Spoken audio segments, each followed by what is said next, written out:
There is a memory in water, a story held within every single drop, an echo of primordial rains and ancient sunless abysses. If you could listen, truly listen to the rhythm of our world, you would hear its dominant voice. It is not the whisper of the wind, nor the rumble of the land. It is the profound resonant pulse of the Pacific, an ocean so vast it defies terrestrial imagination, a liquid continent that holds our planet in its embrace. From space, it is the defining feature of Earth, a brilliant sapphire lens reflecting the cosmos back upon itself.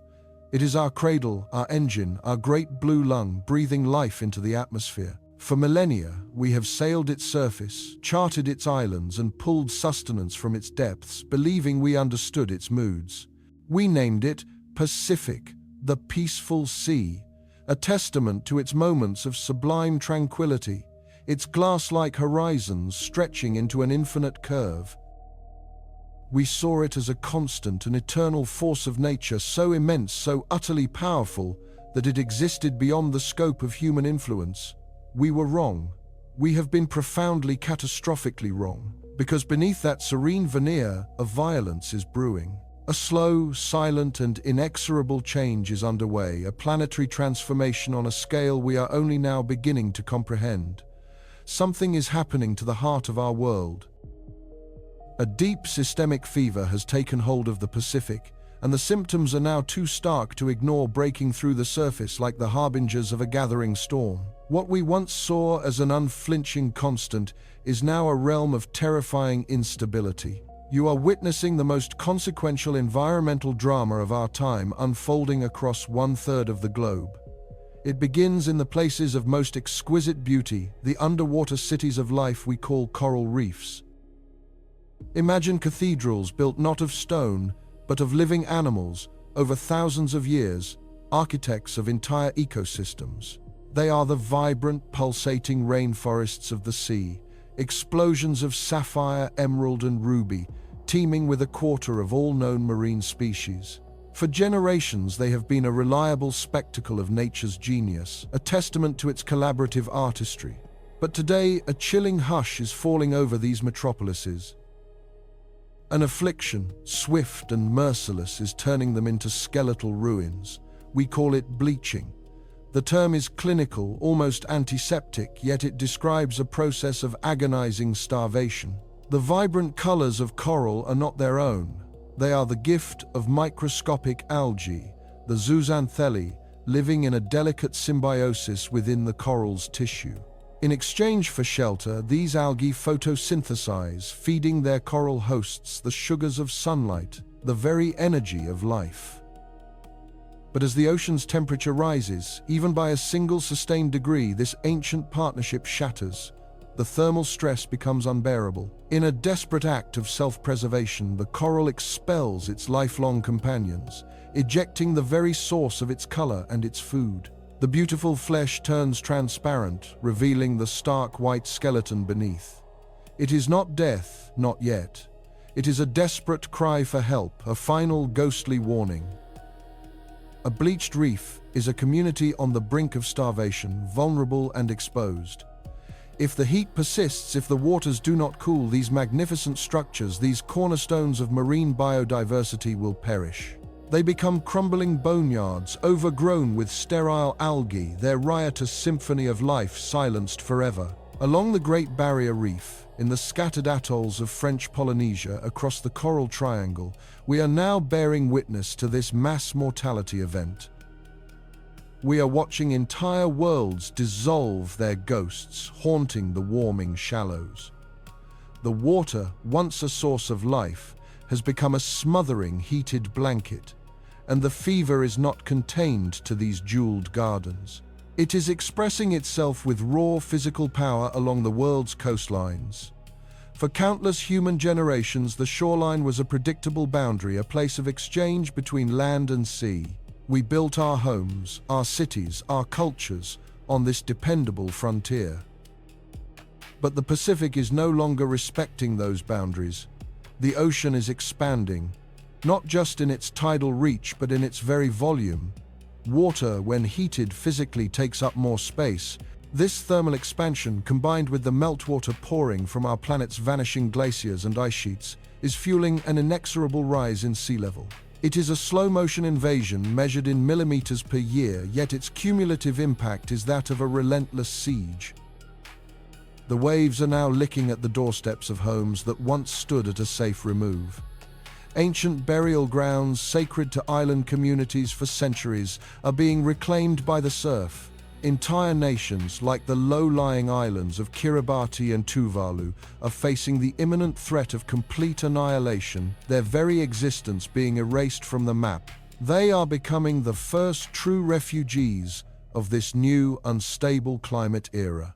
This isn't a future problem. It is a present, ongoing tragedy. The Pacific, the ocean that nurtured the very cultures now threatened, is turning on its children, becoming an agent of their displacement. The very ground beneath their feet, the foundation of their identity, is dissolving back into the sea from which it came. But perhaps the most insidious symptom of this planetary fever is the one that is hardest to see. It has no color, no shoreline. It is a phantom menace that moves invisibly through the water column, the marine heat wave. We understand heat waves on land. We feel the oppressive sun-baked air. We see the parched earth and wilting vegetation. An oceanic heat wave is far more mysterious and far more lethal. These are not gentle, warm spells. They are vast, persistent blobs of abnormally hot water, sometimes spanning hundreds of thousands of square miles, lingering for months or even years. Imagine an underwater wildfire, silent and invisible, sweeping through entire ecosystems with the intensity of a blast furnace. The creatures of the sea evolved over eons to thrive within specific, narrow temperature ranges, have nowhere to run, nowhere to hide. The foundational layers of the food web begin to collapse. Plankton, the microscopic drifters that form the very base of marine life, cannot adapt. The krill, the tiny crustaceans that feed the great whales, disappear. Entire populations of fish, salmon and cod, vital to both the ocean's health and our own global food supply, are driven into a desperate search for cooler waters, often starving along the way. We see the horrifying results washed ashore: emaciated sea lions, starving seabirds, and the haunting sight of great whales, those gentle leviathans of the deep, perishing from malnutrition. The engine of the Pacific is overheating, and the entire machinery of life that depends on it is beginning to seize. So we are faced with a terrifying planetary-scale diagnosis. The coral reefs are the failing skin, the rising sea levels are the swelling limbs. The marine heat waves are the raging internal fever. Together they paint a portrait of a system in profound distress, an ocean pushed to its absolute biological and physical limits. And this forces us to ask the single most important question of our time: why? Why is this happening with such terrifying speed and intensity in the Pacific? We have known about the generalities of climate change for decades. We understand the basic physics of a warming planet, but that broad diagnosis is no longer enough. It fails to capture the sheer acceleration, the brutal feedback loops, and the specific mechanics of this crisis. A general answer is insufficient when facing such a specific and escalating threat. We are like doctors standing over a critically ill patient, understanding they have a fever but having no idea what specific infection is causing it or how to treat it. The Pacific isn't just warming, it's undergoing a fundamental shift in its very character.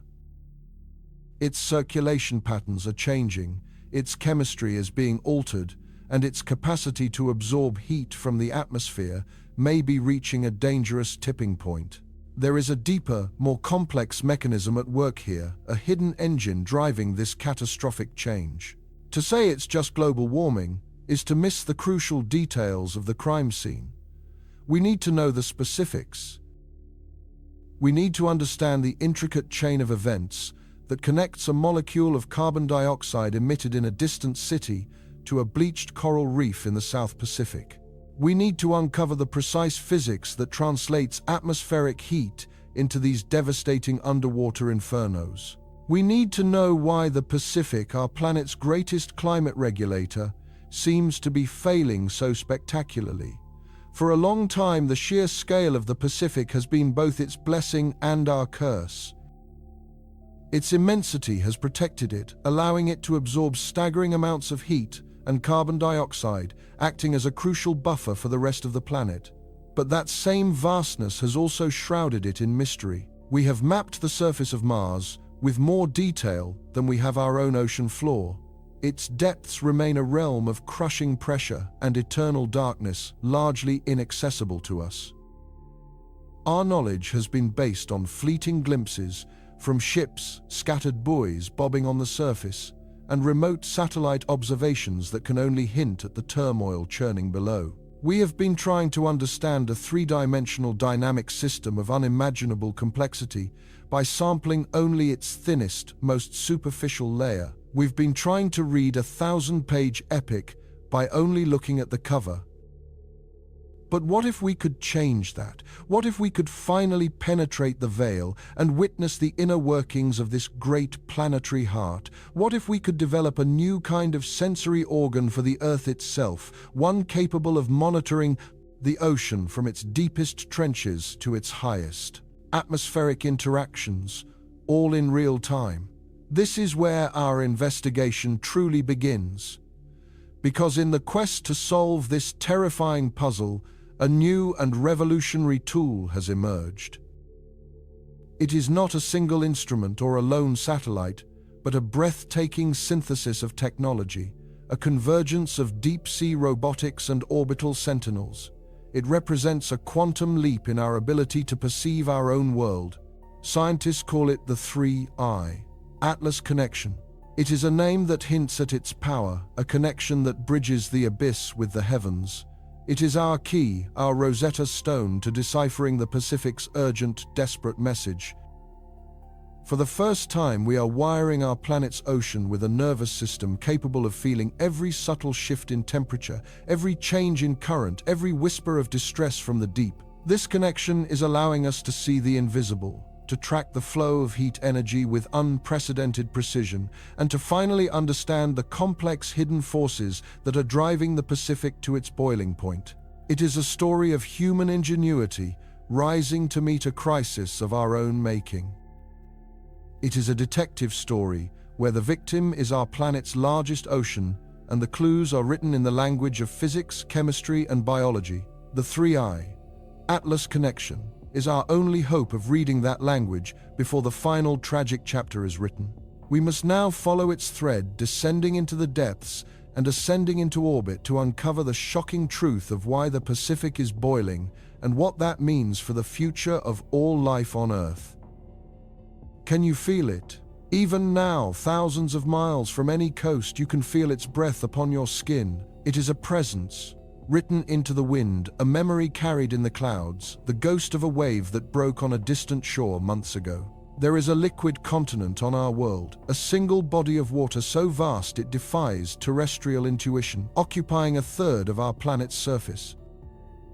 We call it the Pacific, the peaceful sea, a name given in a fleeting moment of calm by an explorer who could not possibly have grasped the titanic forces churning beneath his hull. For this is no peaceful sea, it is the Earth's heart. Its great slow liquid pulse dictates the rhythm of life across the globe. It is a planetary engine whose hum we have only just begun to understand, and whose recent terrifying malfunction is the reason we are here today. Before the chaos, before the steam, before the inexplicable boiling, there was a pattern, a dance. For millennia, the Pacific has been locked in a colossal elemental waltz, with the atmosphere above it, a choreography of wind and water that shapes our world in ways most of us never perceive. To understand the horror of the present, you must first understand the harmony of the past. It begins with the wind. Across the immense expanse of the equatorial Pacific, the trade winds blow with an almost mythic constancy, a relentless westward flow of air driven by the planet's spin and the sun's energy. For years, sometimes decades, they are the tireless shepherds of the sea. They push the sun-warmed surface waters steadily westward, piling them up into a deep, warm reservoir around Indonesia and Australia. This creates what oceanographers call the Western Pacific Warm Pool, the largest single body of warm water on Earth. It is a colossal thermal battery, a repository of solar energy so immense its influence is felt from the monsoons of India to the snowpack of the Rocky Mountains. As this warm surface water is scraped away from the east, something miraculous happens along the coasts of South America. From the crushing darkness of the abyss, cold, nutrient-rich water is drawn upward to the surface.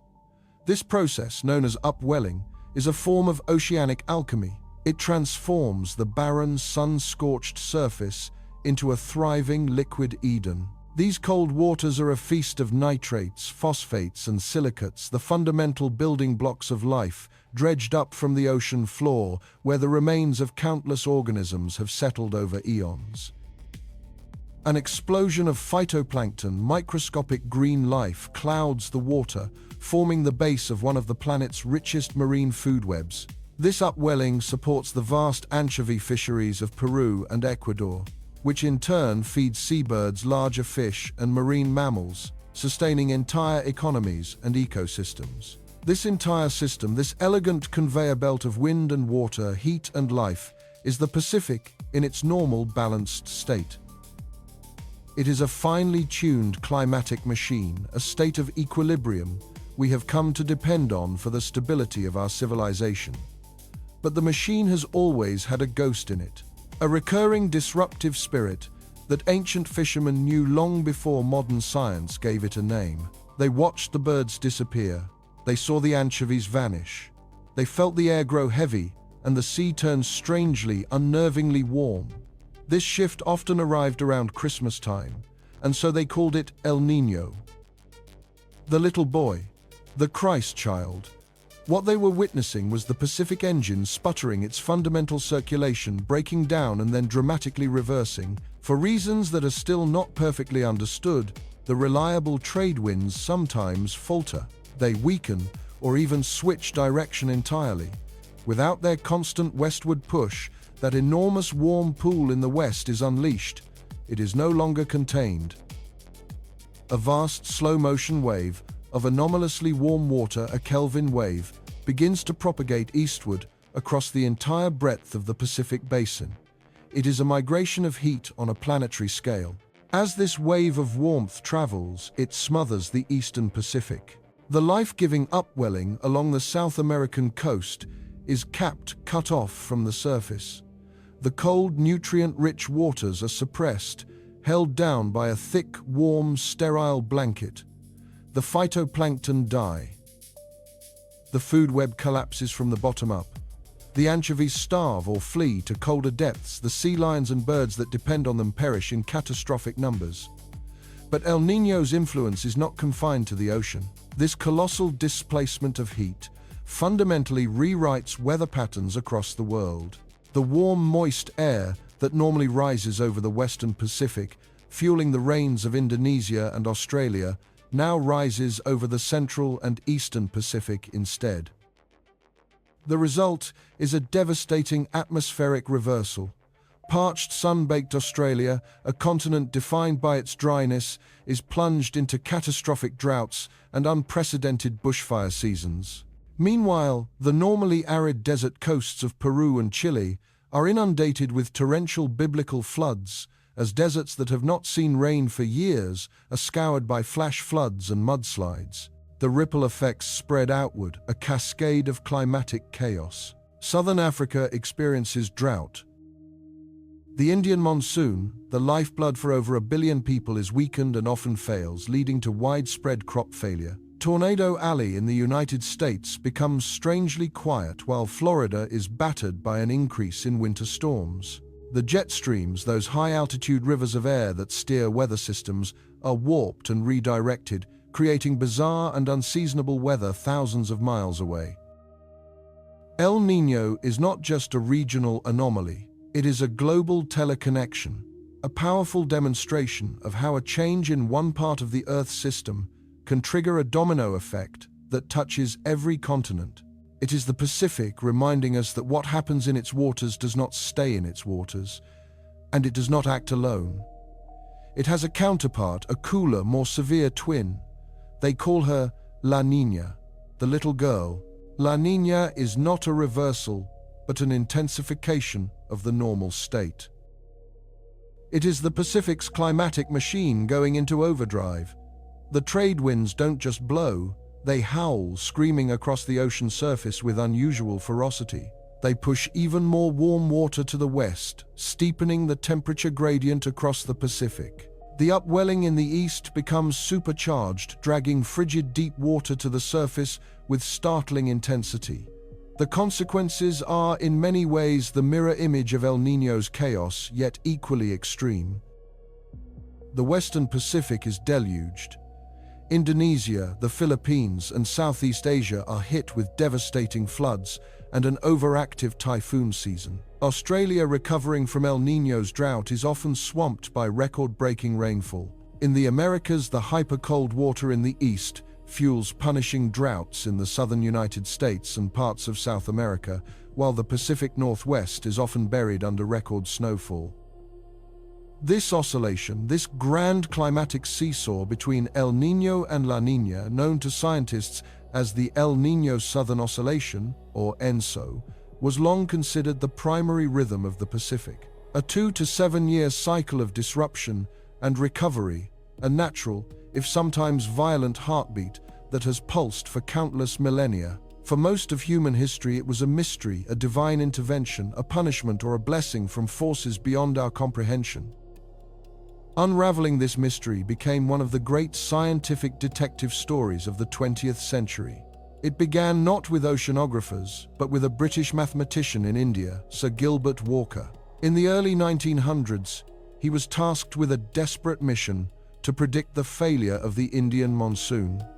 He found no answers in India itself.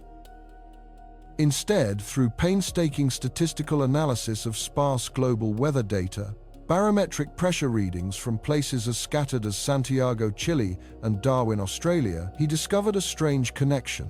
He saw that when pressure was high in the east, it was low in the west, and vice versa. He called this atmospheric seesaw the Southern Oscillation, though he never fully understood the physical mechanism driving it. He had found a crucial piece of the puzzle, but he was missing its other half, the ocean. The breakthrough came decades later in the 1960 seconds from a Norwegian-American meteorologist named Jacob Bjerknes. He was among the first to truly connect the dots.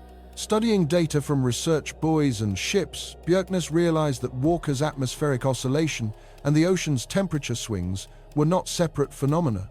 They were two parts of a single vast coupled system. The ocean's warmth dictated the air's pressure, and the air's pressure in turn drove the ocean's currents. He named the atmospheric component of this system the Walker circulation, in honor of the man who first glimpsed its shadow.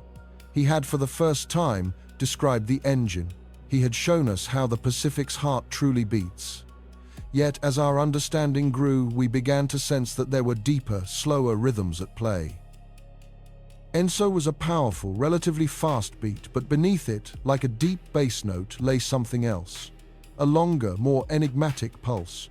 Scientists combing through decades of sea surface temperature data noticed a different pattern, one that didn't fit the El Niño or La Niña signature.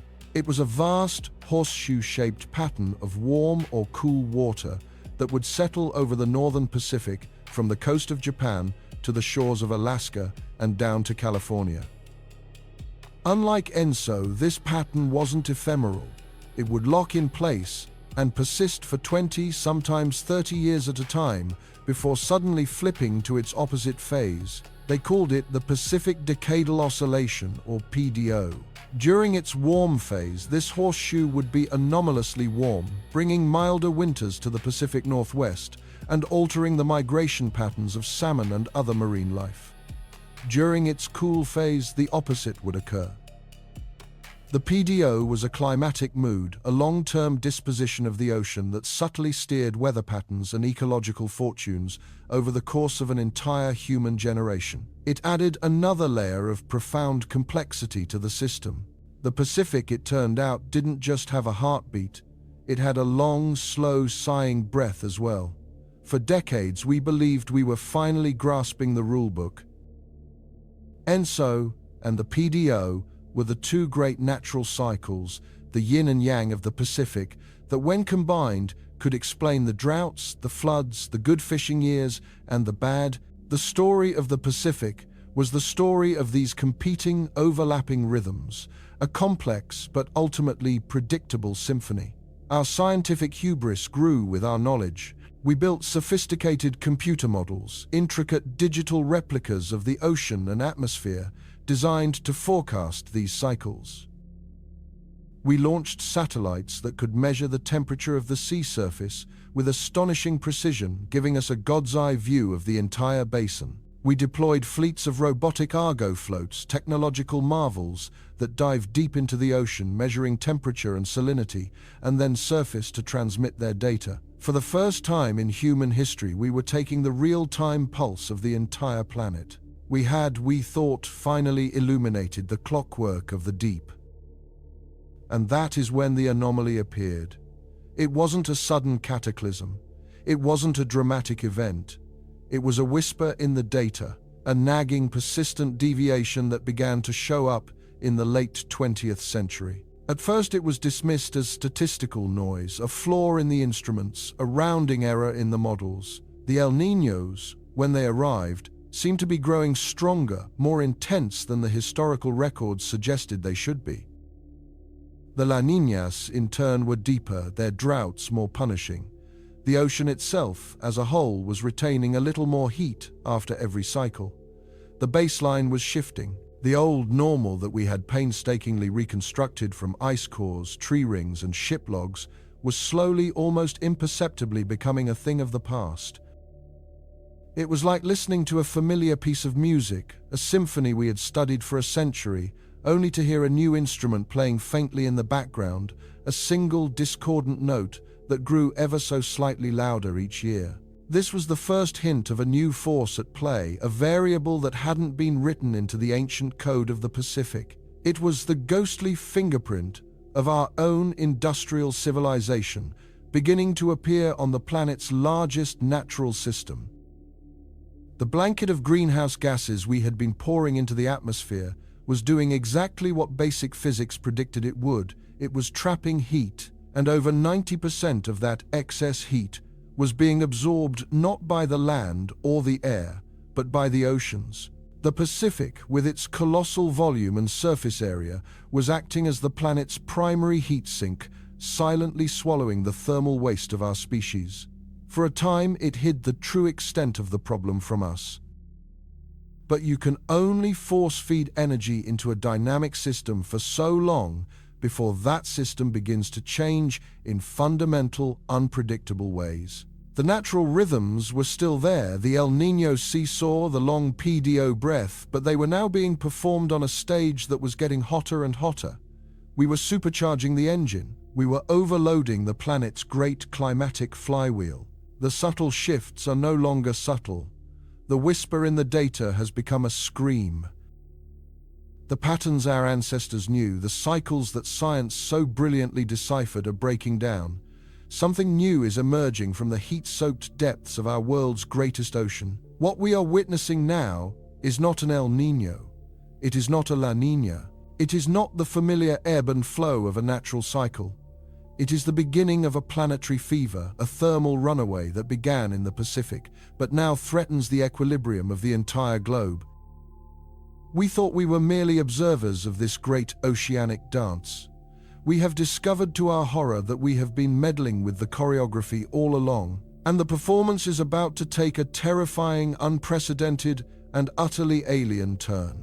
The ancient engine is beginning to fail, and the consequences of that failure are leading us to a conclusion so incredible, so profound, it will force us to reconsider not just our place on this planet, but our place in the cosmos itself. The question is no longer just how we broke our world's climate. The question is what or who is helping us to boil it. But beneath that deceptively calm blue mirror, a silent emergency was gathering strength. For decades, we had treated the Pacific as an infinite heat sink, a planetary cooling system so vast it could absorb any insult we threw into the atmosphere. It was a convenient and comforting assumption, allowing us to look away from the consequences of our industrial age. This grand illusion, however, was about to be shattered. The ocean wasn't just absorbing the heat, it was becoming feverish. And like any living system under duress, it was beginning to send out desperate signals of its distress signs that were initially so subtle they were missed, and then so catastrophic they could no longer be ignored. The whispers of a changing climate were about to become a deafening roar, echoing from the depths. It began not with a sudden cataclysm, but with a creeping, unnatural warmth. In late 2013, oceanographers started noticing something deeply disturbing in their satellite data. A vast and stubbornly persistent patch of water in the northeast Pacific was registering temperatures up to 3, sometimes even 4 degrees Celsius above normal. This was not a fleeting anomaly. It refused to dissipate. Month after month, it lingered, a colossal stain of warm water, spreading like a bruise across the face of the ocean. Scientists, searching for a name that could capture its monstrous and amorphous nature, called it simply the Blob. It was a name that belied its terrifying power, a seemingly benign label for a phenomenon that would unleash an unprecedented wave of ecological devastation. The Blob stretched for thousands of kilometers from the coast of Alaska down to Mexico, a body of warm, nutrient-poor water larger than the continental United States. It was a thermal wall, a dead zone in the making. For the vibrant marine ecosystems of the Pacific Northwest, it was a death sentence. The cold, nutrient-rich currents that formed the foundation of the entire food web were choked off, starved by this suffocating blanket of heat. The first victims were the smallest. Plankton and krill, the lifeblood of the ocean, vanished. Their disappearance sent a shockwave of starvation cascading up the food chain with breathtaking speed. We saw it in the heartbreaking images of emaciated sea lion pups washing ashore, their mothers unable to find the fish needed to produce milk. We saw it in the mass die-offs of seabirds, like the Cassin's auklet, their bodies littering the beaches by the hundreds of thousands, starved into ghosts. The salmon runs, the cultural and economic heart of the region for millennia, collapsed. The fish that did survive were smaller, weaker, struggling to navigate the lethally warm rivers. The great whales, from humpbacks to fins, were forced to abandon their traditional feeding grounds, venturing into unfamiliar and dangerous shipping lanes in a desperate search for food, leading to a tragic spike in ship strikes. Beneath the waves, a ghostly silence was descending. Kelp forests, those vibrant underwater cathedrals, withered and died in the heat. The Pacific cod fishery, a cornerstone of the Alaskan economy, imploded so completely that authorities were forced to close it for the first time in history. The Blob wasn't just a weather event. It was an extinction event, unfolding in slow motion. It was the ocean showing us in the most brutal terms possible that it had a breaking point. It was a planetary immune system beginning to fail. The sheer scale of the catastrophe exposed a terrifying gap in our knowledge. We could see the Blob from space, a fiery red anomaly on our satellite maps, but we were blind to what was happening beneath the surface. We were witnessing the symptoms of the planet's sickness, but we had no tools to diagnose the underlying disease. Our understanding of the ocean's intricate three-dimensional dynamics was shockingly primitive. We were like doctors trying to understand a patient's organ failure by only looking at their skin. This profound ignorance could no longer be tolerated. The Blob was a wake-up call, a brutal demonstration that we needed to get our hands wet. We needed ears beneath the waves, a network of permanent sentinels that could listen to the ocean's vital signs, not just at the surface, but deep within its mysterious and powerful heart. The ambition to build such a system had been born decades earlier, forged in the quest to understand a different though related climate phenomenon, El Niño. For centuries, sailors and scientists had been mystified by the periodic warming of the eastern tropical Pacific, a disruption that could rewrite weather patterns across the globe, bringing droughts to Australia and devastating floods to the Americas. To predict this powerful cycle, we needed real-time in-situ data from the very engine room where it was born. The result was one of the greatest achievements in modern oceanography, the Tropical Atmosphere Ocean Array, or TAO.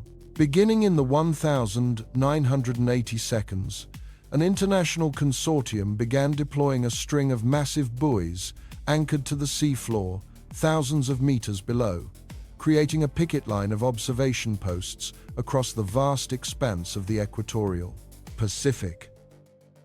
It was a monumental undertaking. Each mooring was a self-contained robotic laboratory, a lonely sentinel tasked with a vital mission. These weren't just simple floating markers. They were complex marvels of engineering designed to survive punishing typhoons and the corrosive bite of salt water for years at a time. Anchored by a slender cable miles long, each buoy was a vertical listening post. Dangling beneath it, a long cord called a thermistor chain was studded with sensors, taking the temperature of the ocean at multiple depths, from the sun-scorched surface to the cold, dark waters 1,000 meters down. On the surface, instruments measured wind speed and direction, air temperature and humidity, capturing the delicate dance of energy between the ocean and the atmosphere. This network, later enhanced by Japanese partners and renamed the TAO Triton Array, gave humanity its first continuous high-resolution view into the physics of the tropical ocean. It was our first attempt to build a planetary nervous system. But even this revolutionary system had its limits. The buoys were large, expensive to deploy, and required massive research vessels for maintenance. As the climate crisis intensified and anomalies like the blob began to appear, scientists realized they needed a more agile, more robust, and more sophisticated generation of ocean sentinels. They needed a system that was not just a picket line, but a true network capable of providing a constant, high-density stream of information. Out of this necessity, the next evolution was born, the Atlas buoy. Standing for the Autonomous Temperature Line Acquisition System, Atlas was a leap forward in both design and capability. Smaller, more durable, and packed with more advanced electronics, these buoys were the new workhorses of ocean observation. They were designed to be the backbone of a global ocean observing system, the unblinking eyes we so desperately needed. Imagine one of these Atlas buoys alone in the vastness of the Pacific. It's a small yellow raft, seemingly insignificant against the immense blue. Yet, it is a critical node in a global web of information. Its anemometer spins constantly, tasting the winds that skim the waves. Its sensors record the subtle shifts in barometric pressure, the harbingers of distant storms. Every 10 minutes, it measures the temperature of the air and the sea surface, feeling the pulse of the planet's heat exchange. But its most important work happens in the vertical dimension. The long sensor line dropping into the abyss is its true purpose, meticulously recording the ocean's thermal structure layer by layer. It detects not just the surface temperature, but the depth of the thermocline, that critical boundary separating the warm upper ocean from the cold deep waters below. It measures the salinity, the very saltiness that governs the water's density and drives the great ocean currents. And every hour on the hour, this lonely robot awakens.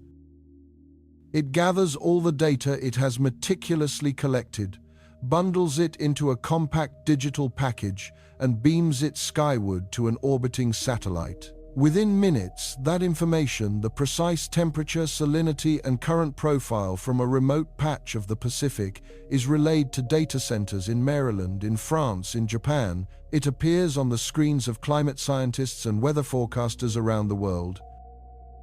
Multiplied by the dozens of buoys scattered across the tropics, this became a torrent of information, a continuous real-time MRI of the Pacific Ocean. For the first time, we could watch the slow, powerful sloshing of a developing El Niño in real time. We could see the underwater waves hundreds of meters high that propagated unseen across the basin. We had at last a coherent picture of the ocean's inner life. With this powerful new tool at their disposal, scientists began to analyze the data streams with an entirely new perspective. They were no longer just looking for the grand cyclical rhythms of El Niño or La Niña. In the wake of the blob, they were now hunting for something more insidious, a deeper, more fundamental change. The long-held assumption had always been that the ocean was a system in equilibrium. It had its cycles, its warm phases and cool phases, but over the long term it always returned to the mean.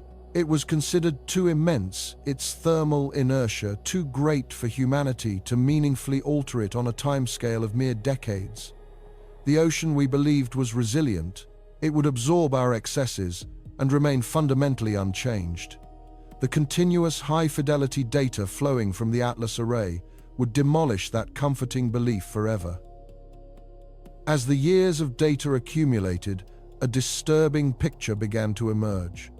Scientists could now digitally peel back the natural cycles, subtracting the effects of El Niño and other oscillations to see what lay beneath.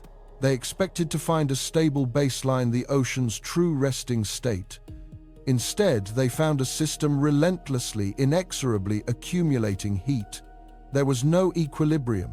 The baseline itself was rising. The data was unequivocal. Year after year, decade after decade, the total heat content of the ocean was climbing. It wasn't just a surface phenomenon. The thermistor chains on the Atlas buoys revealed the most alarming truth of all. The heat was penetrating deeper and deeper into the ocean's interior. It was sinking past 100 meters, then 300, then 700, carrying that thermal energy down into the abyss, where it could be stored for centuries. This was the smoking gun. This pattern of deep, sustained warming could not be explained by any known natural force. Changes in the sun's output would warm the upper layers of the atmosphere and ocean, but couldn't account for this deep ocean penetration. Volcanic eruptions, if anything, have a temporary cooling effect. The slow cycles of Earth's orbit happen over millennia, not decades. The data revealed a clear signature, a thermal fingerprint that could be traced back to a single culprit. When climate modelers ran simulations of the 20th and 21st centuries, they found only one variable that could reproduce the exact warming pattern observed by the Atlas buoys. It wasn't the sun. It wasn't volcanoes. It wasn't orbital mechanics. It was the steadily rising concentration of greenhouse gases from human activity. The heat that was supposed to radiate back into space was being trapped in our atmosphere, and over 90% of that trapped heat was being absorbed by the oceans. The Atlas array wasn't just measuring weather, it was documenting the largest, most consequential transfer of energy on the planet. The ocean's resilience was a myth. It hadn't been immune. It had simply been silently absorbing the fever from the atmosphere, hiding the true extent of our planetary illness from our view. But it could not hold the fever back forever. Events like the blob were not random freaks of nature. They were the symptoms of a system pushed past its limits, the convulsions of an ocean beginning to boil. The realization settled upon the scientific community with a chilling weight. The buoys we had built to predict natural cycles had instead provided us with irrefutable proof of our own global impact. We were witnessing in real time the consequence of a century of unchecked emissions, written in the language of degrees Celsius and joules of energy transmitted from the heart of the Pacific. We had found our own fingerprint on the weapon. The debate was over. The ocean was warming, and we were the cause. Yet even this horrifying certainty was incomplete. The data showed us the what and the who, but it couldn't fully explain the terrifying new how. The sheer ferocity of the change, the sudden acceleration that spawned monsters like the blob, felt disproportionate. The numbers showed a steady upward curve of warming, but the real-world effects were beginning to feel exponential, lurching from one unprecedented crisis to the next. The system was behaving with a violence that our models were struggling to capture. A crucial piece of the puzzle was still missing, a dark variable lurking just beyond our instruments, an unseen catalyst that was pouring fuel on the fire. The fleeting thermal signatures at the surface, those angry, ephemeral blooms of heat we had been chasing across the immensity of the Pacific, were never the real story. They were merely the fever dreams of a planet, the visible shivers of a much deeper, more systemic malady. For years, our instruments, our satellites, our buoys, had given us a magnificent two-dimensional portrait of the ocean's skin. We measured its temperature, tracked its currents, and mapped its chemistry with breathtaking precision. Yet we were essentially reading the cover of a book whose true narrative, a story of staggering consequence, was written in the abyss. The vital clue, the key to unlocking this profound mystery, wasn't to be found in a single new technology, but in a radical new philosophy of seeing. This was the dawn of the 3I Initiative, Integrated International Insights. It was a covenant between nations and scientific disciplines, a digital handshake across continents, promising to merge every stream of data into one coherent, flowing river of knowledge. Atlas, with its unprecedented high-resolution scanning of the ocean atmosphere boundary, became the central nerve cluster, but it was now connected to a colossal planetary body. The thousands of autonomous Argo floats, tireless sentinels drifting in the great ocean currents, began reporting their findings not in isolation but in concert. Their lonely journeys, plunging 2,000 meters into the crushing dark before surfacing to phone home, were suddenly part of a global synchronized ballet. Satellite altimeters, which measure the height of the sea surface down to the millimeter, provided the context, revealing the subtle bulges and depressions caused by vast unseen eddies of warm and cold water below. Gravimetric sensors in orbit detected the infinitesimal shifts in Earth's own gravitational field, betraying the movement of colossal water masses in the deep. Seismometers on the ocean floor, designed to listen for the groans of tectonic plates, were recalibrated to hear the whispers of deep-sea currents. For the first time, we weren't just looking at the Pacific. We were building a complete four-dimensional transparent model of it, from the sun-drenched surface to the sunless trenches updated in near real time. It was the equivalent of switching from a photograph to a full-body CAT scan, and the diagnosis it delivered would forever alter our understanding of the world. As the data streams from these disparate systems converged, processed by supercomputers, running algorithms of terrifying complexity, a ghost began to emerge from the machine. It was a shape of pure energy, an immense thermal anomaly that dwarfed anything ever recorded. The revelation was not a gradual dawning, but a sudden gut-wrenching shock. The excess heat from our industrial civilization, the energy equivalent of detonating multiple atomic bombs every second, every day for decades, wasn't simply radiating back into space. It wasn't just warming the air. A staggering 93% of that energy, an amount that beggars belief, had been swallowed by the ocean. And the Pacific, by virtue of its sheer mind-boggling scale, covering more of the globe than all continents combined, had taken on the lion's share of this planetary burden. It had become Earth's ultimate heat sink, the primary capacitor for a civilization running a fever. The Pacific Ocean was and is silently absorbing a thermal load so vast it represents the single greatest transfer of energy on the planet since the last ice age. This wasn't a gentle, uniform warming. The 3I data revealed a dynamic, violent process. The Great Pacific Gyres, those continent-sized rotating current systems, were acting as colossal slow-motion vortices. They were pulling the warm surface waters, supercharged by a warming atmosphere, and systematically injecting them into the deep ocean. Imagine a planetary circulatory system, but one that is now pumping a thermal poison into the body's core. We watched in stunned disbelief as the models showed plumes of exceptionally warm water, sometimes hundreds of kilometers across, breaking away from the surface and subducting, beginning a journey into the abyss that would last for centuries. This process, this relentless gravitational entrainment of heat, turned the Pacific into a one-way valve for thermal energy. The heat could get in, driven down by the physics of wind and water density, but it had almost no way of getting back out on any human timescale. We had assumed the deep ocean was a place of eternal cold and stability, a sanctuary from the frantic changes at the surface. We were profoundly wrong. We were witnessing the forging of a new deep ocean, one being defined not by ice but by fire.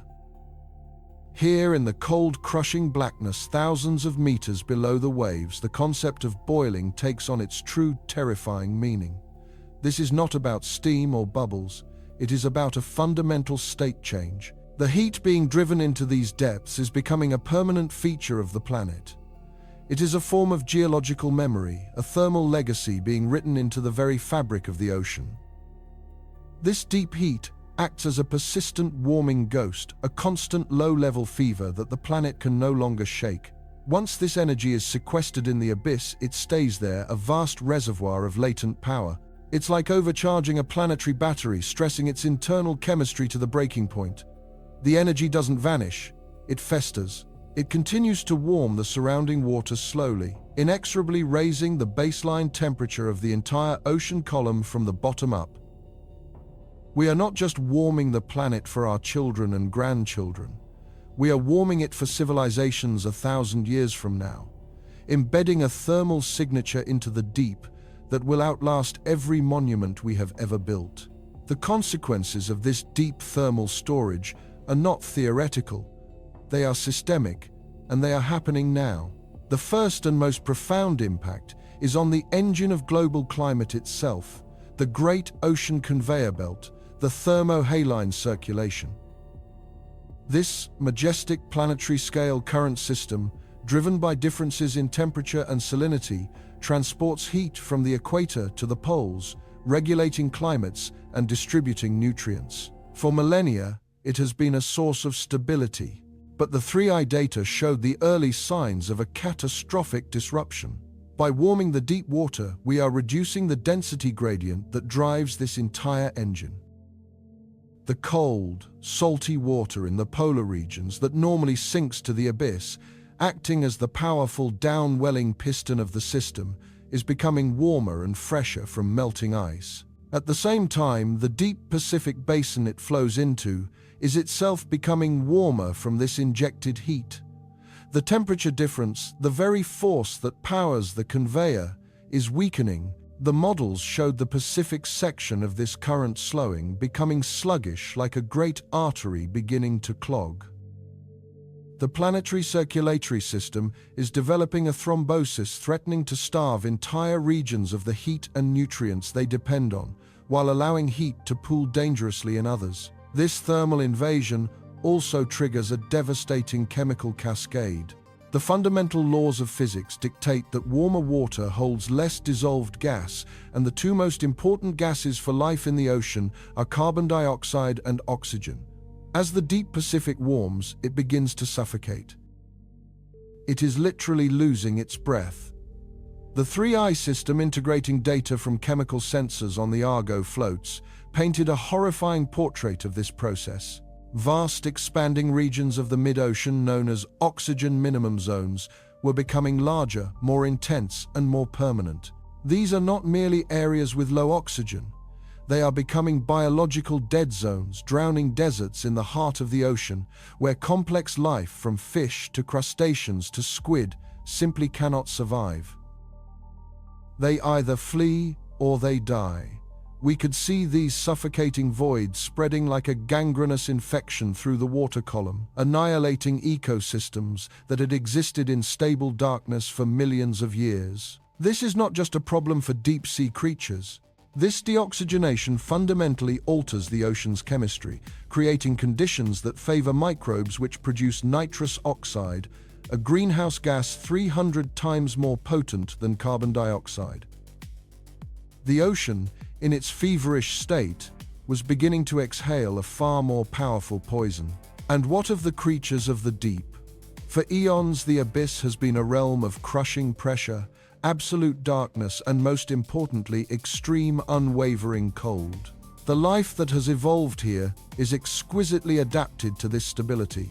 These are ecosystems that operate on geological time, where corals can live for 4,000 years and clams for 500. They are the old-growth forests of our planet, silent and ancient. To them, a temperature shift of even 1 or 2 degrees is not a gentle warming, it is a thermal apocalypse. It is a celestial blowtorch applied to a world of ice. The 3I data, correlated with deep-sea robotic vehicle surveys, provided the first heartbreaking evidence of this silent extinction event. We saw images of vast gardens of ancient Gorgonian corals, once vibrant with life, bleached and dead, their ghostly white skeletons standing as monuments to a heatwave they could never have adapted to. We saw fields of glass sponges, intricate living structures that are tens of thousands of years old, collapsing into dust. We are not just killing species. We are erasing entire chapters of Earth's evolutionary history before we have even had a chance to read them. These creatures living in a world without sun are the first true casualties of our atmospheric sins. Their demise, a silent testament to the heat that has finally reached the very bottom of the world. This brings us back to the surface, back to the metaphorical boiling that gave our investigation its name. The deep heat does not remain passive. This immense thermal reservoir, this planetary battery charged over a century, is now beginning to leak. It doesn't erupt in a single violent explosion, but its influence percolates upwards, changing the very nature of the ocean's surface. It provides a persistently warm foundation upon which atmospheric weather systems can build. This is the reason the marine heat waves are becoming hotter, lasting longer, and covering more territory. It's why the atmospheric rivers that slam into our coastlines are carrying unprecedented, catastrophic amounts of moisture. The ocean is exhaling this deep stored energy. The storms we see today, the hurricanes that intensify from Category 1 to Category 5 inches a single day, are not just powered by the heat of this summer's sun. They are tapping into the thermal memory of the 1,980 seconds, the 1,990 seconds, the 2000s. They are drawing their strength from a well of energy we filled decades ago. The boiling of the Pacific is not a surface event. It is the final violent expression of a deep systemic saturation. The heat sink is full. The buffer is gone. The planetary fever, long hidden in the depths, is now unmistakably, terrifyingly breaking at the surface for all to see. The revelation from the 3I system was a turning point, not just for science, but for humanity. It transformed our perception of the problem from a thin atmospheric issue into a deep volumetric crisis. We now understand that the Pacific is not merely a victim of climate change, but a central protagonist in its future evolution. It is a repository of past decisions, a massive, slow-moving flywheel of heat that will continue to spin for a millennium regardless of what we do now. The ocean has a long memory, and we have filled that memory with a legacy of fire. We have fundamentally altered the thermal state of 70% of our planet's surface. Knowing this, understanding the sheer inertia and scale of the heat already locked into the system, the central question of our time sharpens into terrifying focus. We are no longer asking how to prevent the world from warming. That moment has passed. The question now, as we stare into the transparent, data-rich ghost of the Pacific Ocean we have created, is profoundly more desperate. What happens when a system this large, this powerful, this fundamental to life on Earth begins to truly unstoppably boil over? And so this colossal injection of thermal energy, this wound of inexplicable heat bleeding into the Pacific's deepest trenches, does not remain a localized, silent affliction. An ocean, you must understand, is not a passive basin of water. It is a planetary engine, a vast, interconnected circulatory system, and a wound to one part is a fever that will inevitably consume the whole. We have witnessed the source, we have measured the impossible temperature gradients with the sensitive tendrils of the 3I Atlas network, but now we must face the agonizing truth of the system's response. What happens when the very heart of our world's life support system begins to violently reject the life it was meant to sustain. The consequences are not subtle, nor are they waiting for us in some distant future. They are here now, unfurling across the basin in a terrifying cascade of system failures, each one feeding the next in a symphony of planetary distress. The data streaming from our deep-sea sentinels is no longer just a set of numbers. It is a real-time chronicle of an ocean beginning to die from the inside out. The first symptom is the most insidious, for it is a death by suffocation. It is the creeping expansion of what oceanographers call anoxic zones, but what coastal communities have come to know by a far more visceral name, dead zones. The physics are cruelly simple. As water warms, its ability to hold dissolved gases, including the oxygen essential for life, plummets. Imagine a lung developing a fever, each breath becoming shallower, less nourishing. The Pacific, supercharged by this deep thermal anomaly, is now suffering from a systemic basin-wide fever. Waters that once teemed with the breath of life are becoming stagnant, suffocating blankets. Before 3I, Atlas, we could only map these zones with slow-moving research vessels sampling tiny patches of an immense void.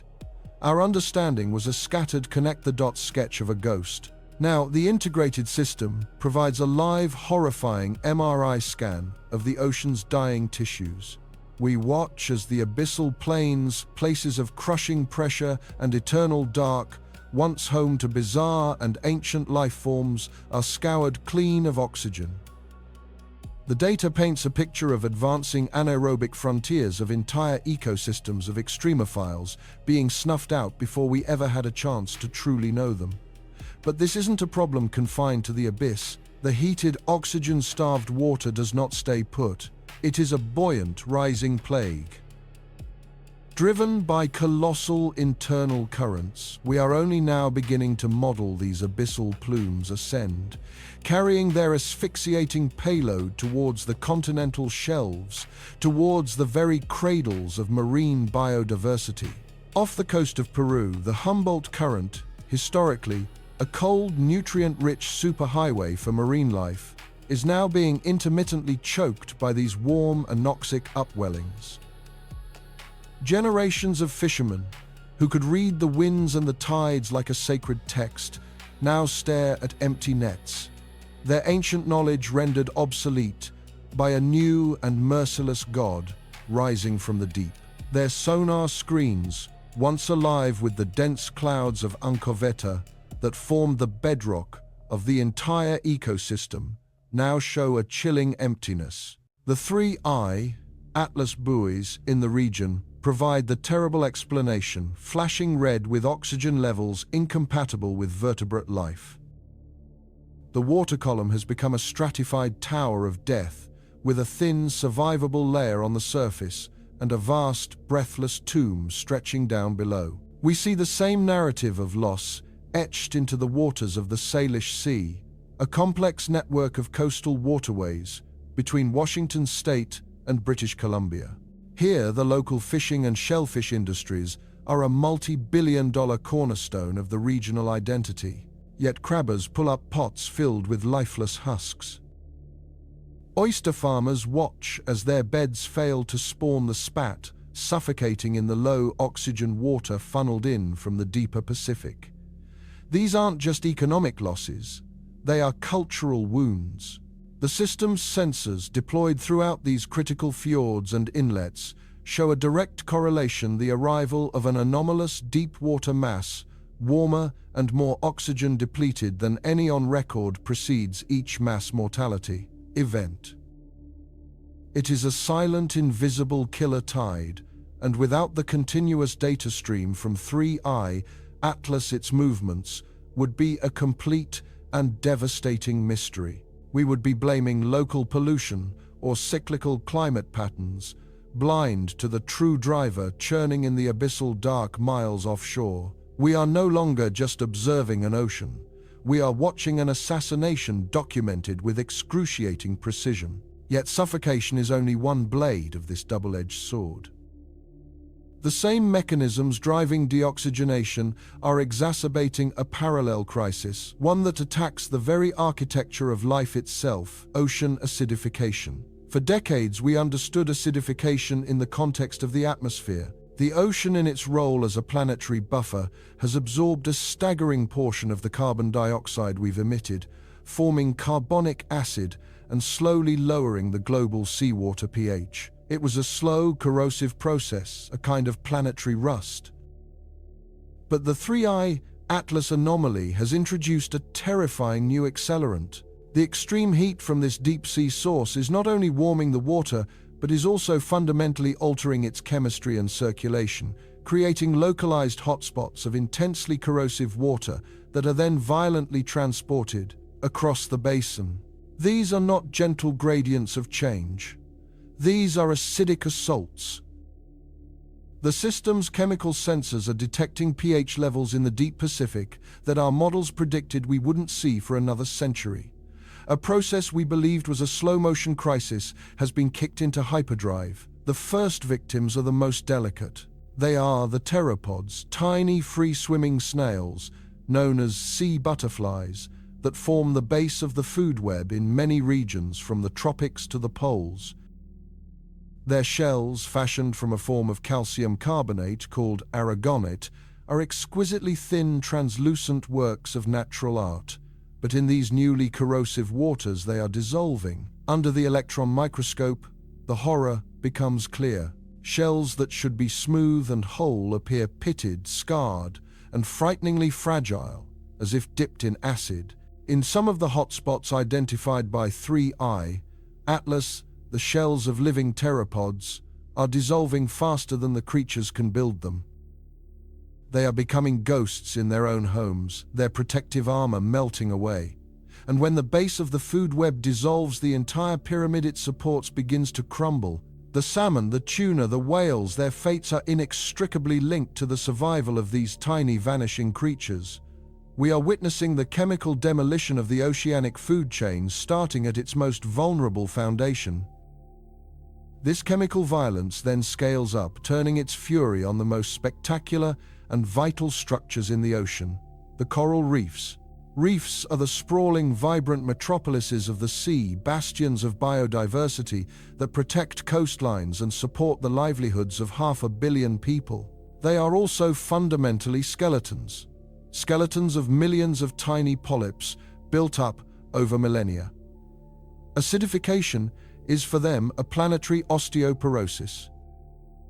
It leaches the carbonate ions from the water that corals desperately need to build and maintain their stony architecture. The double blow of thermal stress from the warming water, which causes the corals to bleach and expel their life-giving algae, is now compounded by this chemical starvation. The result is a nightmare landscape. What were once kaleidoscopic gardens of life are becoming crumbling, algae-smeared boneyards. The 3I Atlas network, with buoys stationed at critical reef systems like the Great Barrier Reef and the Coral Triangle, acts as an advanced warning system. It can detect the chemical signature of these corrosive upwelling events days before they hit the reefs, providing a narrow, desperate window for scientists and conservationists to understand the onslaught. The data shows that the reefs are not just fading, they are being actively dissolved, their very substance eaten away by a sea that has turned against them. But the ocean does not suffer in isolation. This immense reservoir of anomalous heat, this vast expanse of boiling water, cannot be contained by the sea's surface.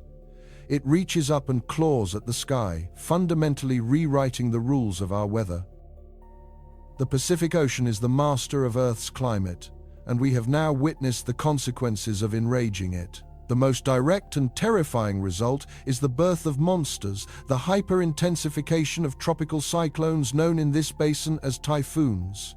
A hurricane or a typhoon is a heat engine, a machine that converts the thermal energy of the ocean's surface into ferocious wind and rain.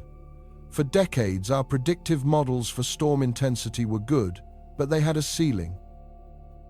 We had a scale that topped out at Category 5.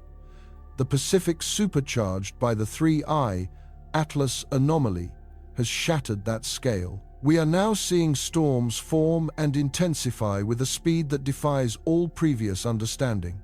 A tropical depression can now explode into a violent super typhoon with sustained winds exceeding 180 miles per hour in less than 24 hours. The 3I Atlas system has become our only hope for navigating this new and violent reality. Its array of surface and subsurface sensors provides a high-resolution four-dimensional map of the ocean's rocket fuel. Traditional satellites could only read the skin temperature of the sea, but 3I Atlas reveals the depth of the warm water column, the ocean heat content, which is the true measure of a storm's potential power.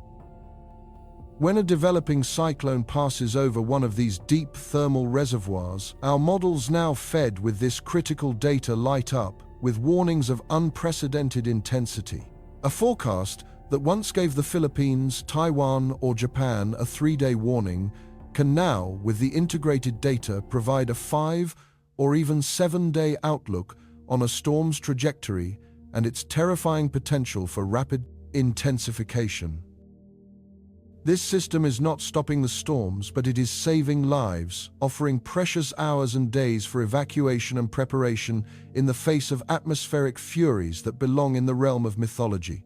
We are forced to watch the approach of dragons, armed only with the terrible clarity of knowing exactly how fiery their breath will be. And it's not just the cyclones. This superheated ocean is also supercharging a different, though no less destructive phenomenon: atmospheric rivers. These are not storms in the traditional sense, but immense concentrated corridors of water vapor flowing through the sky like celestial rivers held aloft by the wind. When these rivers make landfall, particularly against coastal mountain ranges like those of the American West Coast, they release a deluge of biblical proportions. The 3I Atlas data reveals how the increased evaporation from the warmer Pacific is making these rivers wider, deeper, and slower moving. They carry more moisture and linger longer over land, turning what would have been a beneficial winter storm into a catastrophic flood event. California, Oregon, and Washington experience cycles of historic drought, followed by floods that wash away homes, trigger massive landslides, and overwhelm billion-dollar reservoir systems in a matter of days. The connection is undeniable.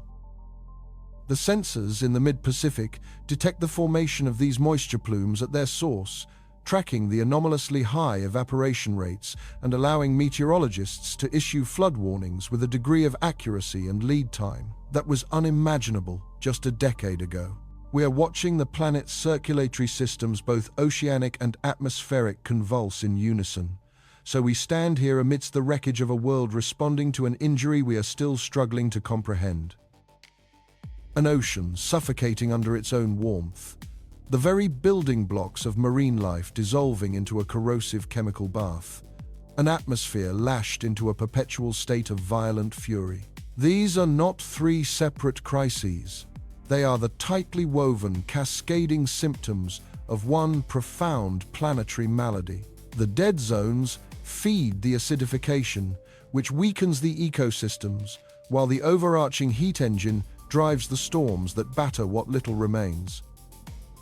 Every data point from the 3I Atlas network confirms this terrifying interconnectivity.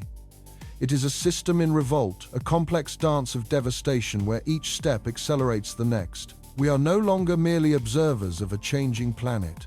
We are frontline correspondents in a war between our world and a mysterious, deep-seated influence that has turned the life-giving ocean into an agent of its own destruction. The Pacific is sick, and its fever is breaking our world. Now, we must ask the question that haunts the mind of every scientist watching these data streams pour in. What or who is truly responsible for this wound, and can it by any means be healed? And so we are left here on the shores of a world transformed, staring into the abyss of our own making, and an accident of cosmic chance. The diagnosis delivered in the preceding hours is grim, a planetary fever induced by a wound that will not close. This is not a storm that will pass, or a tide that will recede.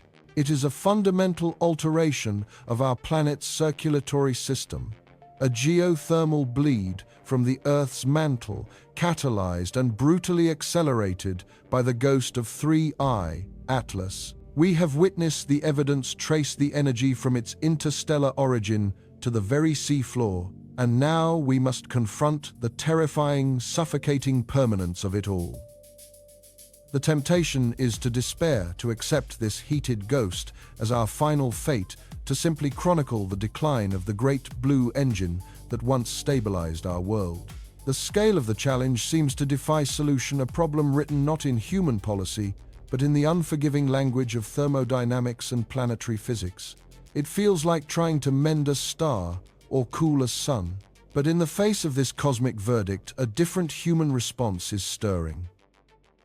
It is not a response of surrender, but of defiance. Across the globe, in laboratories, on research vessels, in government halls, and in coastal communities, a mobilization is underway, the likes of which our species has never before attempted.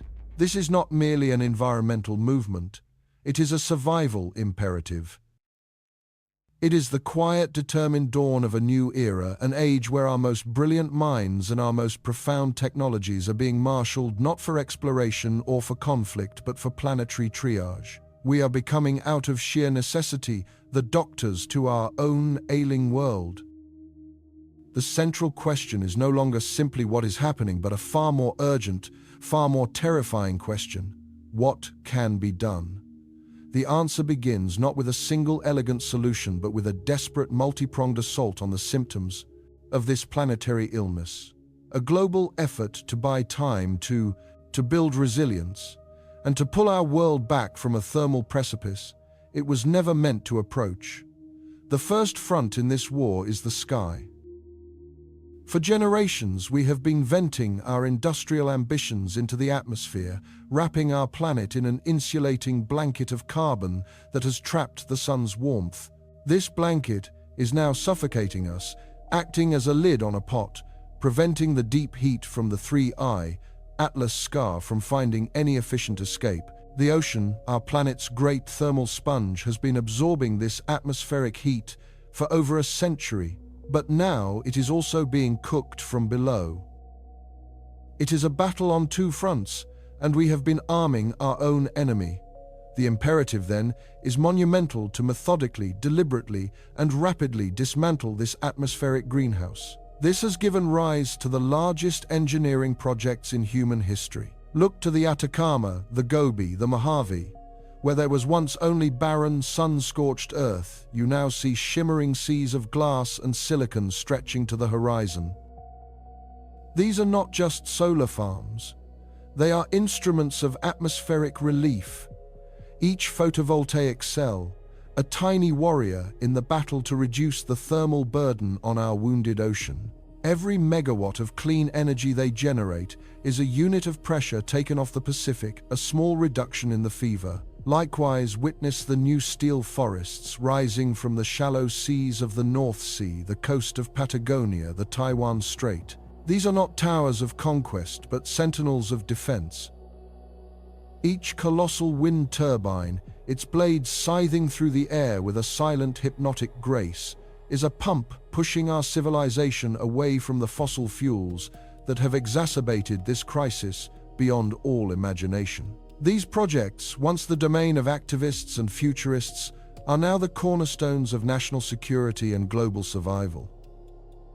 They represent a dawning realization that the composition of our atmosphere and the temperature of our ocean are not abstract environmental concerns. They are the very foundation of our global economy, our food supply, and our continued existence. But this transition is a race against the clock, a frantic rewiring of an entire planetary civilization, and it may not be fast enough. So we turn to a more direct, more audacious form of intervention. We are now actively attempting to pull our past mistakes out of the very air we breathe. This is the controversial, energy-intensive, and utterly necessary world of carbon capture. All along the geologically stable coastlines of Iceland and Oman, and in the vast plains of North America, strange new structures are appearing. They look like fields of giant mechanical honeycombs, studded with massive fans that inhale the sky itself. Inside these direct air capture facilities, a chemical symphony unfolds. Air is forced over filters containing specialized amines or hydroxides compounds with a molecular appetite for carbon dioxide. They are chemical snares meticulously designed to latch onto the CO2 molecules, stripping them from the air while allowing the oxygen and nitrogen to pass through. Once saturated, the filters are heated, releasing the captured carbon dioxide in a pure, concentrated stream. This is where the true challenge begins.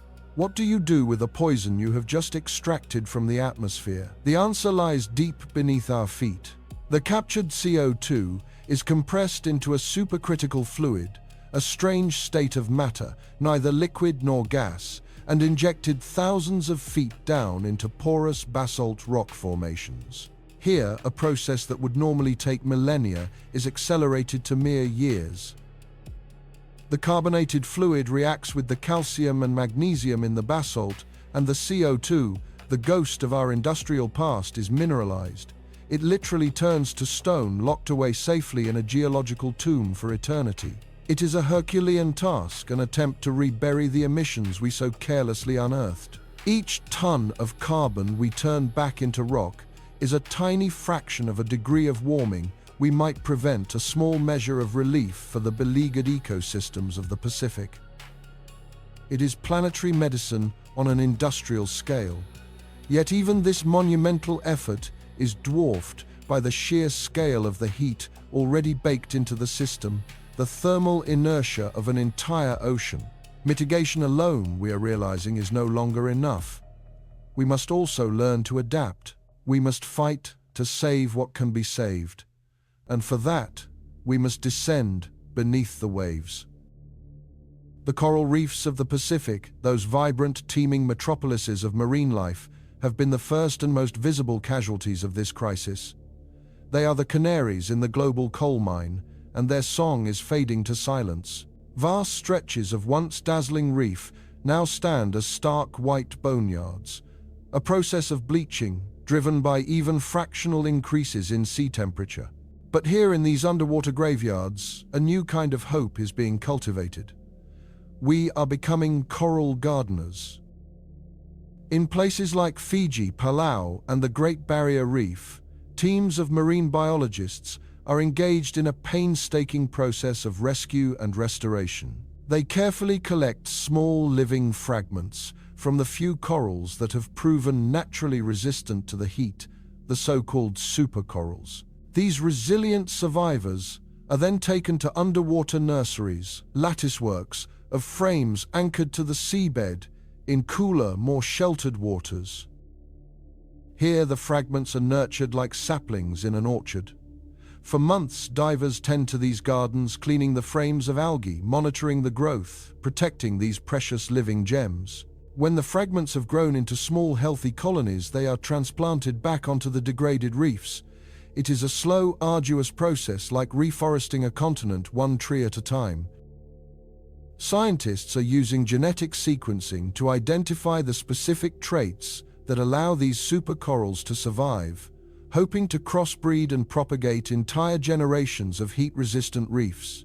They are creating living barriers, fortifying the very foundations of the ocean's ecosystem against the encroaching warmth.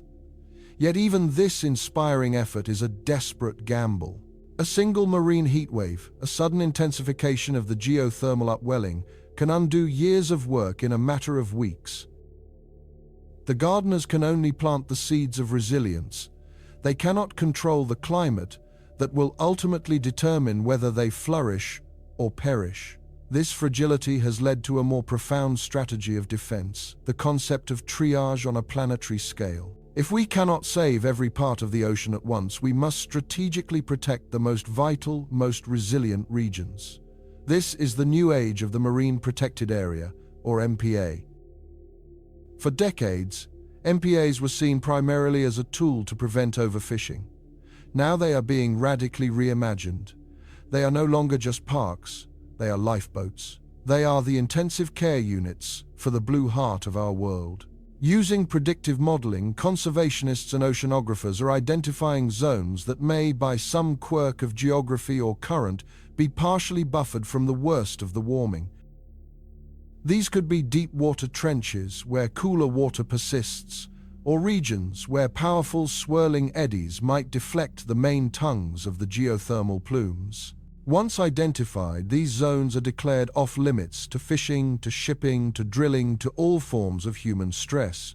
The goal is to create sanctuaries of resilience, pockets of ocean, where ecosystems are given the best possible chance to adapt and survive. Within these protected zones, we hope that marine life can regroup, that evolutionary processes can accelerate, and that these areas might one day serve as reservoirs of biodiversity, capable of reseeding the blighted regions of the ocean if and when conditions ever stabilize. It is a strategy of managed retreat, of seeding the less defensible territory to save the vital core. It is a heartbreakingly pragmatic admission that we can no longer save everything. We are drawing lines in the sand, not on a beach but on the very floor of the ocean, hoping the rising tide of heat does not cross them. But how do we know where to draw these lines? How do we choose where to deploy our carbon capture plants? Where to build our coral nurseries? Where to invest our finite resources in this global battle? The answer improbably lies with the very object that began this catastrophe. The digital ghost of 3I, Atlas, is now our greatest weapon. The data streams that poured in during its final frantic approach and the ongoing surveillance of the impact zone have provided us with the most important dataset in human history. The comet in its dying moments gave us the key to understanding our own undoing, its trajectory, its speed, its composition, and the seismic echoes of its impact have allowed scientists to build a breathtakingly complex and terrifyingly accurate model of the Earth's interior. We are now able to map the geothermal bleed, the deep Earth heat flux, with unprecedented resolution. The 3I, Atlas data, acts as a cosmic dye, illuminating the hidden plumbing of our planet. Supercomputers at climate research centers around the world now run simulations day and night, using this model as their foundation. They project the path of the submarine heat plumes, predicting which currents will carry them, which undersea canyons will channel them, and which ecosystems lie directly in their path of destruction. This is not theoretical science. This is the intelligence that guides the war. It is the 3I, Atlas predictive model that tells engineers in Japan where to reinforce their offshore energy platforms against the threat of geothermally induced rogue currents.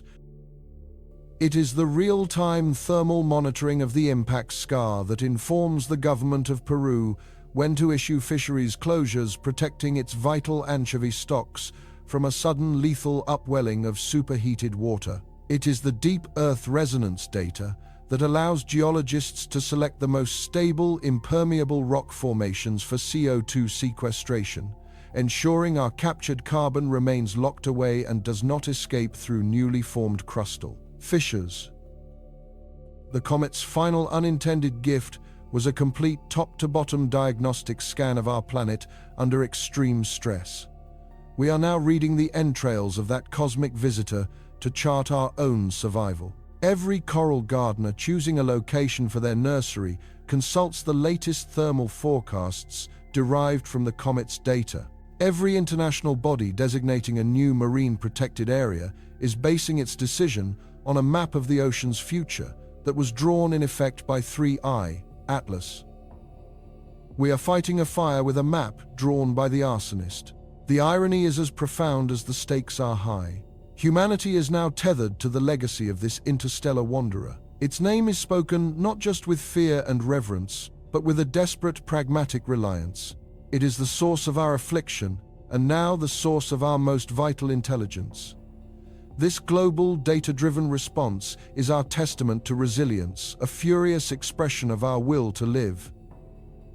We are throwing the sum total of our knowledge, our technology, and our cooperation at this problem. We are fighting back, but the heat continues to rise. The ocean continues to acidify, The fundamental physics of the problem remain unchanged. We have mobilized an army, but we are fighting against a geological inevitability, a wound in the world itself. And the terrifying unspoken question that haunts every lab, every summit, and every sleepless night is a simple one. Will it be enough? This, then, is the anatomy of the fever, the ghost that haunted our satellite images, the thermal anomaly that bled across our data screens, has finally been brought into the light. We have journeyed from the edge of understanding, from a place of profound and unsettling mystery, into a new, illuminated territory of knowledge. The journey was not a straight line, but a labyrinth of dead ends and frustrating paradoxes. We began with a simple, almost childlike question: why is the Pacific Ocean boiling? And the answer, we discovered, was woven into the very fabric of the planet, a story told not in words, but in temperature gradients, in saline signatures, and in the silent, ceaseless language of the deep ocean currents. It was a riddle whispered by the wind and encoded in the chemistry of the water. For years, we saw only the disparate symptoms: a fishery collapsing off the coast of Peru, an atmospheric river of unprecedented scale deluging California, a bizarre and persistent marine heatwave, a crimson stain on the thermal maps that refused to dissipate. Each event was treated as a separate crisis, a unique pathology. We were like ancient physicians attempting to diagnose a complex internal disease by observing only its scattered external marks. We lacked the tools to see the whole patient. We couldn't peer beneath the skin of the sea into the vast, dark circulatory system where the true affliction was taking root. The Pacific, covering 1/3 of our world, was a black box, its inner workings a realm of theory and sophisticated guesswork. And that is where our story would have ended, in a state of perpetual anxious uncertainty, were it not for a revolution in how we choose to see our world. The breakthrough came not from a single mind or a lone discovery, but from a radical act of connection. It came from the deployment of a planetary nervous system, a network of silent, diligent sentinels we call the Atlas Array. These buoys, scattered across the immense breathing expanse of the ocean, became our eyes in the abyss, our hands in the crushing depths. They gave us the continuous, high-resolution, three-dimensional view we had only dreamed of, transforming the ocean from a mysterious surface into a transparent, living volume. From this network, the data began to flow, not a trickle, but a deluge. It was a torrent of information so vast, so complex, that no single institution, no single nation could hope to decipher it alone. This is where the second and perhaps more profound revolution took place, the dawn of integrated international insights, the 3I framework. It was a quiet revolution waged not with armies, but with shared datasets and open-source models. It was an acknowledgement that a planetary problem demands a planetary perspective. Oceanographers in Tokyo could now see in real time the same deep-water pulse that their colleagues in La Jolla were observing. Climatologists in Germany could correlate that pulse with atmospheric data gathered by satellites managed from Washington. The 3I framework dissolved the old boundaries of scientific inquiry, creating a global virtual laboratory dedicated to a single urgent purpose. Together, through this synthesis of technology and collaboration, we finally traced the fever to its source. We followed the trail of anomalous heat, not across the surface but downwards into the mesopelagic zone, the twilight world, hundreds of meters beneath the waves. Here, we found the engine of the crisis: vast, slow-moving rivers of superheated water, a hidden thermal conveyor belt energized by subtle but persistent shifts in global wind patterns. These weren't the familiar currents of our textbooks. They were a new and dangerous circulatory pathology. This subsurface heat, trapped and accumulating for decades, was not staying put. It was beginning to breach, to well up in unexpected locations, like magma finding a fissure in the Earth's crust. This upwelling became the master key, unlocking the connection between all the seemingly unrelated symptoms. This deep heat rising to the surface was the celestial blowtorch creating the stubborn marine heat waves. It was the enormous reservoir of energy supercharging atmospheric rivers, turning normal weather patterns into devastating hydrological weapons. It was the catalyst altering the ocean's intricate biogeochemistry, starving the lower rungs of the food web, and sending shockwaves of famine all the way up to the fisheries upon which millions of people depend. The Pacific was not just getting warmer, its fundamental operating system was being rewritten. The grand stabilizing gyroscope that had governed our planet's climate for millennia was beginning to wobble on its axis. The picture that emerged is one of terrifying, exquisite interconnectedness. It is a portrait of a single planetary system where the atmosphere is inseparable from the ocean, where the wind is in a constant conversation with the currents, and where the health of the smallest plankton can dictate the fate of coastal cities half a world away. We have learned that the Pacific is not merely a geographic feature on a map, it is the Earth's primary lung, inhaling and exhaling vast quantities of heat and carbon, regulating the breath of the entire global climate. It is the planet's heart, its powerful currents pumping the lifeblood of thermal energy around the globe.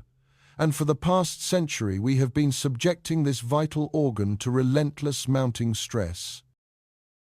The boiling we are witnessing is the planet's desperate attempt to perspire to shed a fever we have induced. This revelation brings with it a profound and heavy burden. To know the cause is to carry the responsibility. We can no longer plead ignorance. The data is unequivocal. The integrated models tested and retested by the global consortium of 3I scientists all point to the same conclusion. The changes we are seeing are not part of a natural cycle. They are the direct, amplified consequence of an energy imbalance in the Earth's system, a planetary accounting book where our atmospheric inputs have far exceeded the system's capacity to cope. We have pushed the Pacific, that immense and seemingly invincible titan, to the very precipice of a new and volatile state. And yet, in this stark diagnosis, there lies a seed of profound and defiant hope. For the same systems that have allowed us to understand this problem so intimately are the very systems that can guide us toward the solution. The story of Atlas and the 3I framework is not just a story about climate change. It is a testament to what humanity is capable of when we choose collaboration over conflict, when we prize shared knowledge over guarded secrecy, and when we apply our relentless ingenuity to the most complex challenges we face. We have proven we can build a sensory network for our planet. We have proven we can create a collective intelligence to interpret its warnings. The scientific journey in itself is a blueprint for our survival. The Pacific is wounded, it is stressed beyond anything it has experienced in the history of human civilization, but it is not broken. Its resilience is immense, its capacity for recovery still within reach. The ocean is not our enemy. It is our most powerful and patient ally waiting for us to stop the assault. It is a system that yearns for equilibrium. The path forward is not easy, and it will demand a transformation of our societies on a scale that is difficult to comprehend. It will require us to reimagine our relationship with energy, to redesign our economies, and to redefine our very concept of progress. But it is not impossible. The impossible part, the part that required us to diagnose a hidden illness in an ocean covering a third of the world, has already been done. We now stand at a unique crossroads in history. Behind us lies the long shadow of the industrial age, an era of magnificent creation but profound ecological blindness. Before us lie two distinct paths. One leads to a world where the warnings we have just deciphered are ignored, where the fever in the Pacific becomes a permanent condition, triggering cascading failures in global food systems, displacing hundreds of millions of people and plunging our world into a state of perpetual crisis. It is a future of managing disasters rather than building dreams. The other path, the one illuminated by the light of scientific discovery, is harder to walk but leads to a destination worthy of our potential. It is a future where we act on what we know, where we listen to the planet's distress signals and respond with wisdom and courage. This is not a task for governments or scientists alone. It is a challenge that extends to every one of us. The collective responsibility for the future of the Pacific, and by extension the future of our world, rests on our collective shoulders. It lives in the choices we make every day, what we buy, how we travel, what we eat, and who we choose to lead us. It lives in our demand for innovation, for clean energy, for sustainable practices, and for policies that protect our shared global commons. The ingenuity required is not just technological, it is social, it is economic, it is political. We must now apply the same spirit of integrated international insight that defined the 3I initiative to the very fabric of our civilization. The silent sentinels of the Atlas Array continue their lonely vigil, plunging and rising through the dark waters, taking the pulse of the planet. They are more than just instruments of science. They are monuments to human curiosity. They are symbols of our capacity to reach beyond our own limitations, to see what was once invisible, to know what was once unknowable. They remind us that the same impulse that led our ancestors to navigate the vastness of this very ocean using only the stars is the same impulse that now drives us to understand its deepest secrets. It is the spirit of exploration, of relentless inquiry, of the refusal to accept ignorance when knowledge is possible. This is the power we must now harness. The power of a species that can build a nervous system for its world is surely a species that can learn to live in harmony with it. The fever can still break. The great heart of our planet can still beat strong and steady. The future of the Pacific Ocean is not yet written. We are the authors of its next chapter. And as we look out upon its shores, upon that endless blue horizon, we must see not just a body of water, but a reflection of ourselves, vast, powerful, and utterly dependent on the delicate balance of the world we all share. The work of healing begins now with the knowledge we have fought so hard to gain, and with the collective will to build a future where our oceans and our children can breathe.